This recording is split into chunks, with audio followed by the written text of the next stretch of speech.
Hi there, and welcome to another episode of the Beyond Threats podcast by Bleckmann. As always, I am your host, Erik Janssen Steenberg, and also today we will be looking into what is developing and what are the trends in fashion and lifestyle, supply chain management and fulfillment. And today we're going to explore circular economy models and their role within today's economic landscape. And for that, I am joined today by Nicole Bassett, circularity lead at Bleckmann. Nicole, you spent lots of time looking at microeconomic trends and how circular business model fit within those trends. And I'm just happy to have you. Welcome to the show, Nicole. Oh, it's wonderful to be here. Thank you, Erik. Absolutely. And of course, you, the viewer, the listener, will have already realized Nicole has been here before. So yeah, we're proud to have her back as the go-to person for the questions that we have listed. Nicole, for the people that haven't had the pleasure yet, could you please briefly introduce yourself and help us understand the current economic landscape that we're all seeing on a day-to-day basis, and how we got here and what it means for businesses navigating circularity. Certainly. It's an absolute pleasure to be here. I've been working at this intersection between business and sustainability for about 20 years. And so I've always been fascinated by the relationship economics has with the ecosystem and society that it relies on. And so, yes, to talk about the current economic state, it's helpful to think about how do we get here? Because economics is not new. If you think about economics, it's the system in which goods and services are produced and distributed and consumed by a society. So that's been going on since there were humans. And I'd say it got more refined and sort of became a vocabulary around ancient Greece. So ancient Greece was a while ago, so you can imagine things have really evolved since then.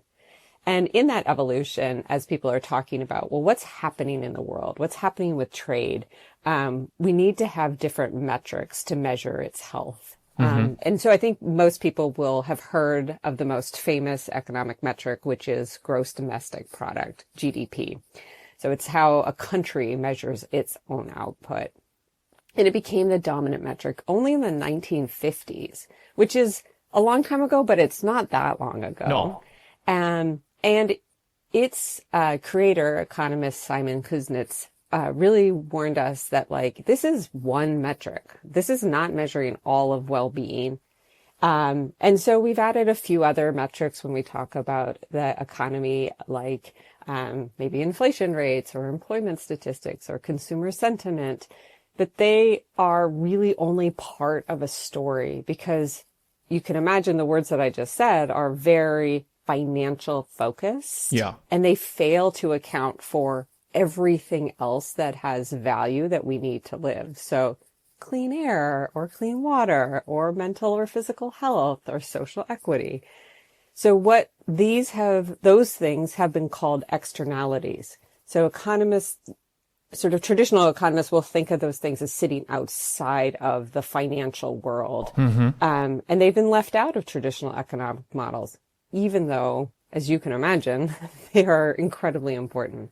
So as a result, what we're seeing now, and we have seen for a while, is forward-thinking businesses and economists who are exploring alternative models that integrate economic prosperity with planetary and social well-being. Yeah. Which is actually fascinating, because what you're saying is that the models that, the general public does know, actually, they don't work, they don't match with circularity, and so we're omitting the components of our economics that should be most important to us, which doesn't make a lot of sense, but. So you're talking about alternative models.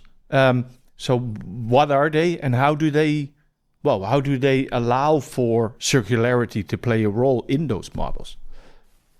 Yeah. So exactly what you just said. It's sort of like a little bit like obvious but surprising when we talk about like, well, why aren't we measuring ecosystem health or clean air or clean water or, why?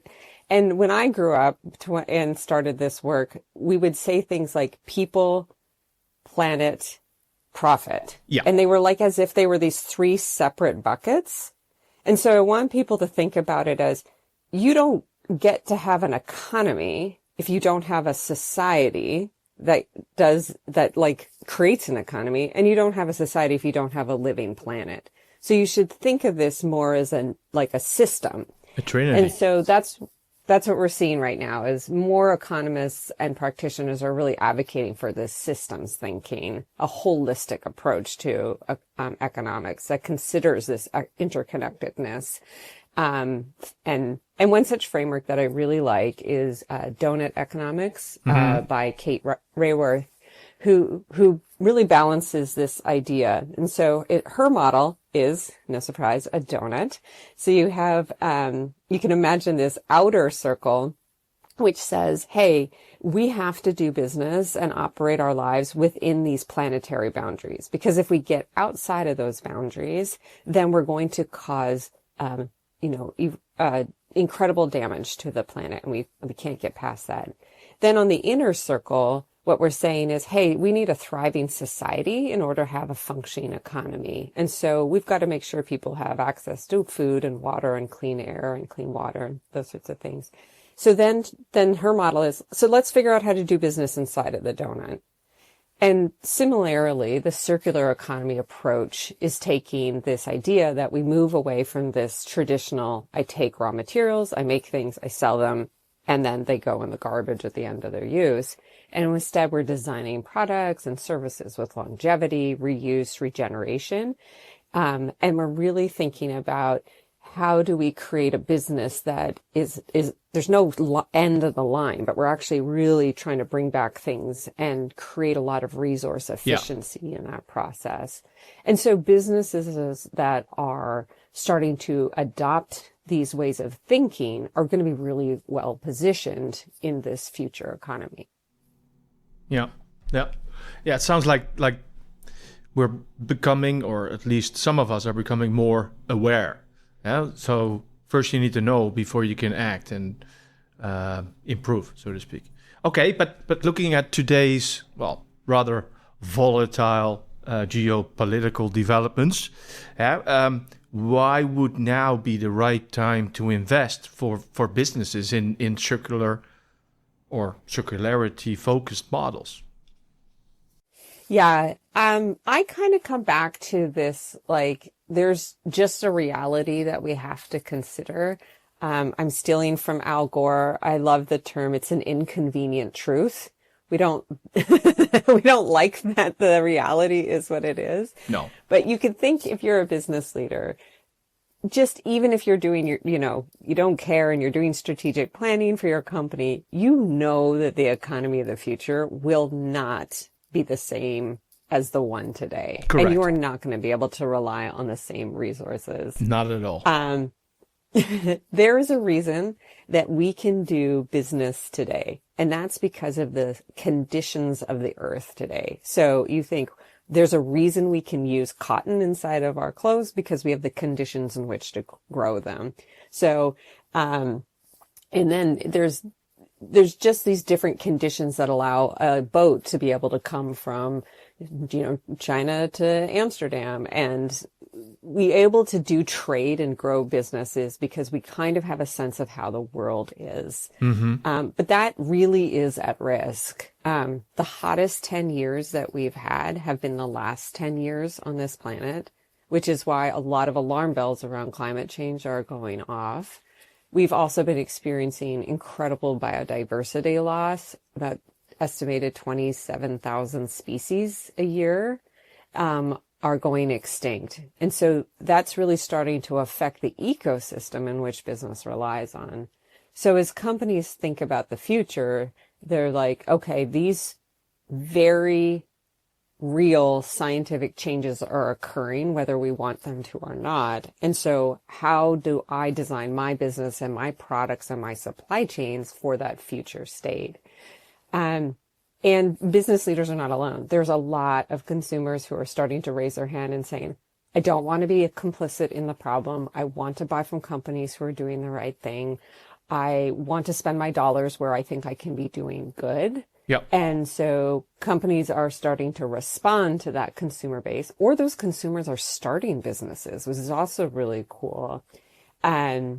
And then there is still regulation that's pushing this along. Europe definitely has some very progressive laws around circularity. And there are a number of states in the US who have taken upon themselves to look at, okay, how do we promote circular business models and do things like extended producer responsibility or carbon accounting. This is that green wave that we talked about previously. So in terms of legislation, people waking up and saying, I want to be part of the solution, not the problem anymore. That's that change that you mentioned previously. Yeah, that's exactly it. And so those are just the things that, they may not be the dominant culture today, but they exist and they are pushing things along in this direction. Absolutely. Thank you very much for being with us today. Unfortunately, this is all the time we have, but there's going to be a part 2. So stay tuned for the next episode of Beyond Threats by Bleckmann. See you soon.